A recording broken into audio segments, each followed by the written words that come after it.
시청자 여러분 안녕하십니까. 민영삼 칼럼입니다. 오늘 이 시간에는 그 숱한 방해 공작과 심지어는 대통령이 직접 나서서 압박을 가함에도 불구하고 꿋꿋이 국민검사의 길을 가고 있는 대한민국 윤석열 검찰의 울산시장 선거 상황에 대해 선거 개입 수사 상황에 대해서 여러분들께 간단하게 브리핑해 드리고자 합니다. 지금 추미애 법무부 장관이 윤석열 검찰의 이 청와대 울산시장 선거 개입 의혹 수사, 그리고 유재수 감찰 무마 의혹 수사, 그리고 또 친문 세력의 우리들 병원 의혹 수사, 상상 은인가요? 이렇게 저축은행 이렇게 다 해서 이 수사를 담당하고 있는 이 수뇌부들, 검사장 이상급의 수뇌부들 대검 6명의 검사장 싹 바꿨지 않습니까? 근데 이제 실질적으로 이 수사를 지휘하는 서울중앙지검의 1차장, 2차장, 3차장, 그리고 그 밑에 부장검사들, 이걸 싹 물갈이해서 이 수사를 완전히 거의 그냥 중단시켜 버리려고 이런 뭐라고 할까요? 참 도저히 있을 수 없는 이런 상황을 대통령과 법무부 장관이 저지르고 있습니다. 이런 상황입니다. 여러분 언론을 통해서 보셨죠? 추미애 법무부 장관이요, 부장검사를 아웃소싱 외부 인사로 해서 15명을 공모한다고 합니다. 참 한 번도 경험해 보지 못한 검찰 인사 장면인데요. 그런 상황입니다. 그리고 검찰 내부에서 조국을 수호하고 또 검찰 내부에 어떤 흠결, 부족한 점, 그리고 여태까지 있었던 나쁜 관행, 개선해야 될 그런 관행을 마치 검찰 집단의 큰 범죄인 것처럼 내부 고발자의 이름으로 계속 언론에 갖다가 제기하고 했던 그런 검사들을 무슨 서울중앙지검의 차장으로 올린다는 둥, 이런 정말 2000여 명의 수많은 검사들이 도저히 납득할 수 없는 부글부글 끓는 그런 인사가 지금 진행되고 곧 발표될 것 같습니다. 빠르면은 설 전에 다음 주까지 충분히 발표될 소지가 많다고 이렇게 보여집니다. 거기에 대해서 윤석열 검찰은 흔히 말하는 불가역적 수사, 실질적으로 부부장 검사까지 싹 바뀌더라도 도저히 이 수사를 갖다가 돌이킬 수 없는 그런 상황까지 만들어 놓고 말겠다라고 수사에 박차를 지금 가하고 있는 것이 윤석열 검찰의 수사팀들입니다. 1월 16일자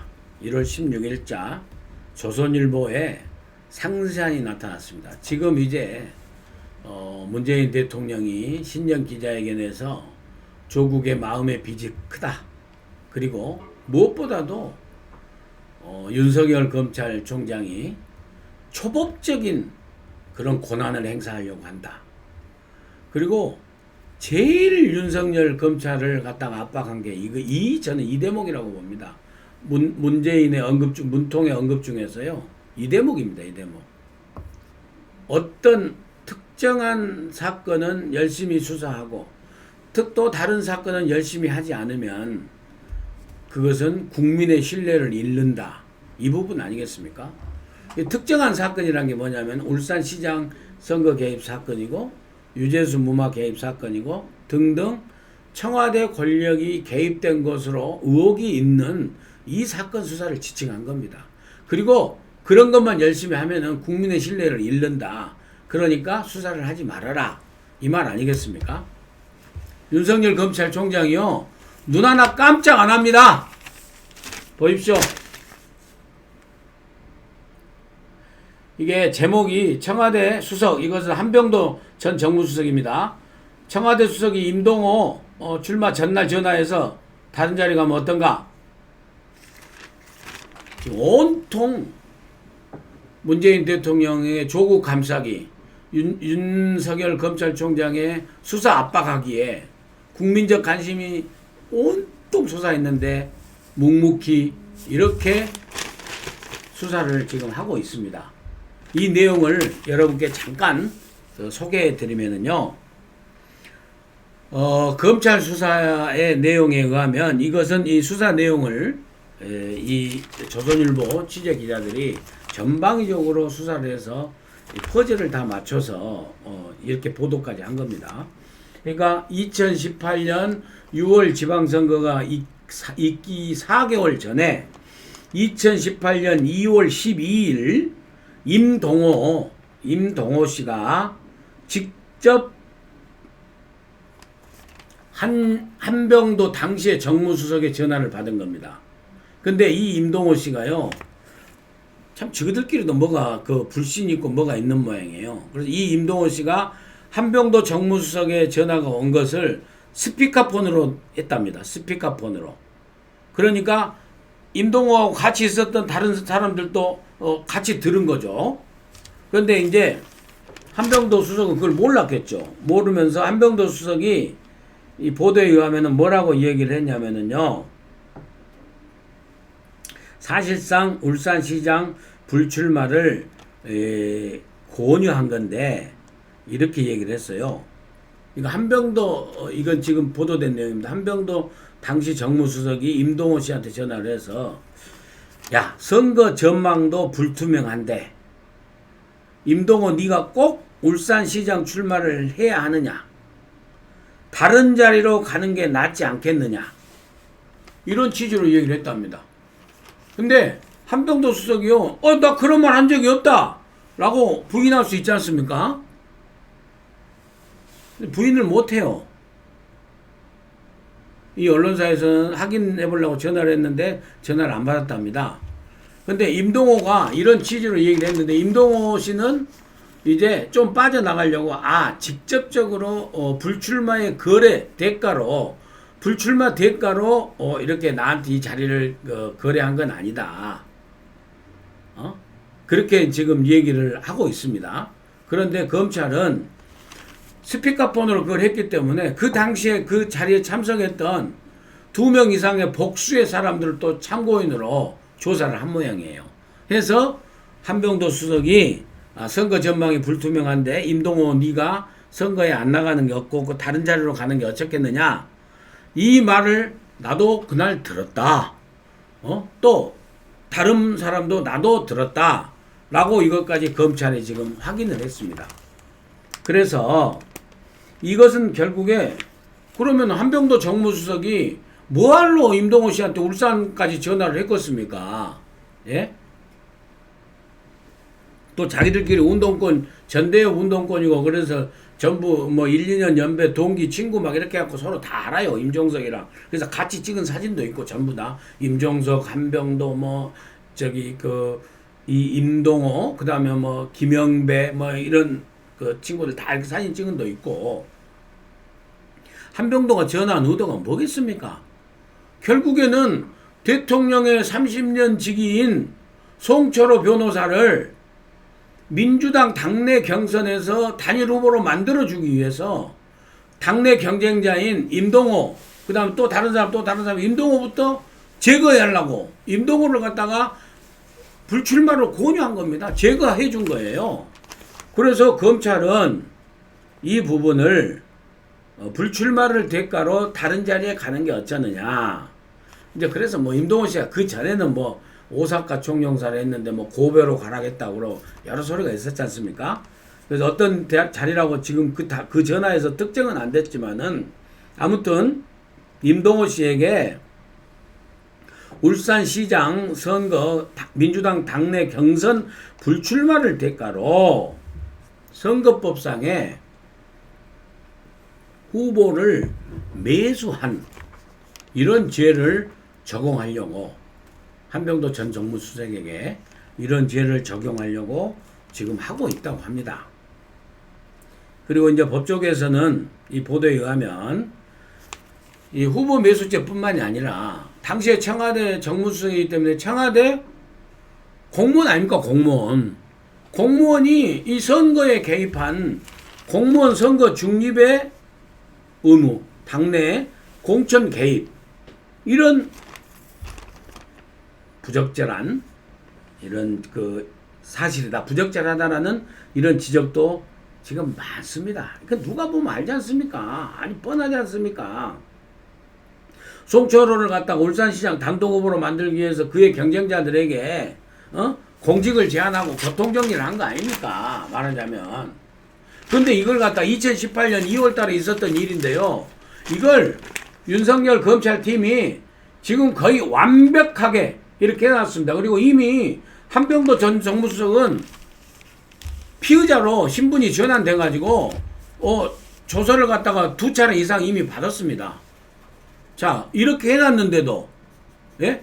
이렇게 해놨는데 다른 무슨 이제 지금 이성윤 문재인 대통령 직계, 이성윤 중앙지검장, 그 다음에 이제 중앙지검 밑에 1차장, 2차장, 3차장 싹 바꾸고, 또 실무 부장검사, 차장 밑에 부장검사 바꾸고, 그 부장검사가 또 일반 평검사, 부부장검사하고 일단 평검사들 싹 바꿔서 아무리 해도 이렇게까지 돼 있는데 이걸 불기소 하겠어요?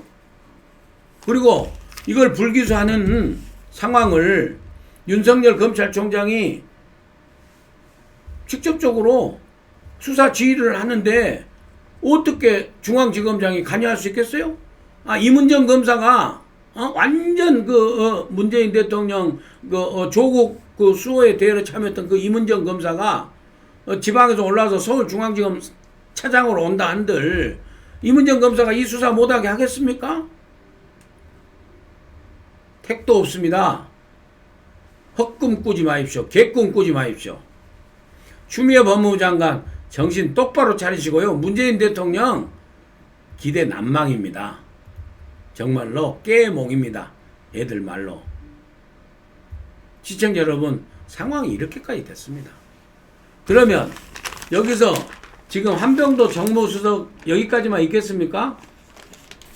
이후에 임종석 비서실장도 있고요. 임종석 비서실장 후에 문재인 대통령이 있어요. 그렇지 않습니까? 당시에 청와대 지휘체계로 보면. 그러니까 문재인 대통령이 특정 사건에 대해서 특정 사건은 열심히 하고 또 어떤 사건은 열심히 하지 않으면은 국민의 신뢰를 잃는다는 거예요. 결국에는 이 수사 하지 말라는 거 아닙니까? 이 수사. 그리고 이 수사 못하게 윤석열 검찰이 계속 열심히 그렇게 수사를 하고 성과를 내는 것 같으면서 문재인 대통령의 바로 목까지 검찰의 그 무서운 칼날이 오니까 이제 추미애 법무부 장관 시켜가지고 6명 검찰 사육신 딱 전부 솎아내고 자르고, 그 다음에 이제 차장검사 이성윤 중앙지검장 데려다 놓고 그것도 불안해가지고 이제 차장검사, 부장검사, 부부장검사까지 싹 지금 바꾸려고 하는 거 아닙니까? 언제부터 대한민국 검찰 부장검사 15명을 외부 공모한다고요? 참, 그 공모하려면은 적어도 검사 그 정도 인사를 하려면은 윤석열 총장하고 상의라도 한번 해야 되는 거 아닙니까? 예? 물론 법무부의 과장 자리는 다 부장검사 직급입니다. 그래서 법무부의 과장 보임은 특히 외사부장이라든지 그런 게 있잖아요. 외국에 능통해야 되고 또 외국 국제적인 이런데 회의도 나가야 되고 그런 측면에서 그런 과장이라든지 이런 부장검사 직급으로 다 있거든요. 지금 현재 법무부 안에 검찰국장 밑에 과장급들은 다 부장검사들이 많이 파견 나가 있지 않습니까? 법무부에 나가 있죠. 그래서 그런 검사들은 아웃소싱으로 해서 저는 모집할 수도 있다고 봅니다. 근데 일선의 수사검사들 부장검사 자리까지 포함하니까 15명이 되는 거 아닙니까? 정말 이거야말로 저는 직권남용이고 정치적으로 판단입니다. 실정법상이 아니라 이런 것이야말로 법무부 장관으로 직권을 남용한 거 아닙니까? 권한을 남용한 거 아니에요? 왜? 일선의 수사부장 검사, 부장검사를 갖다 하는데 검찰총장하고 전혀 상의도 안 합니까? 정리하겠습니다. 문재인 대통령과 추미애 법무부 장관이 아무리 살아있는 권력, 청와대 권력, 울산시장 개입 의혹 사건을 수사를 갖다가 방해를 해도 윤석열 검찰은 불가역적인 되돌릴 수 없는 증거를 확보하고 수사 성과를 이렇게 냈다라고 여러분께 보고 브리핑해 드립니다. 그리고 함께 문재인 대통령과 추미애 법무부 장관의 대호각성을 촉구하고 꿋꿋하게 버티고 있는 윤석열 검찰총장에게 뜨거운 성원과 응원의 갈채를 함께 보냅니다. 끝까지 시청해 주신 여러분 대단히 감사합니다. 또 찾아뵙도록 하겠습니다.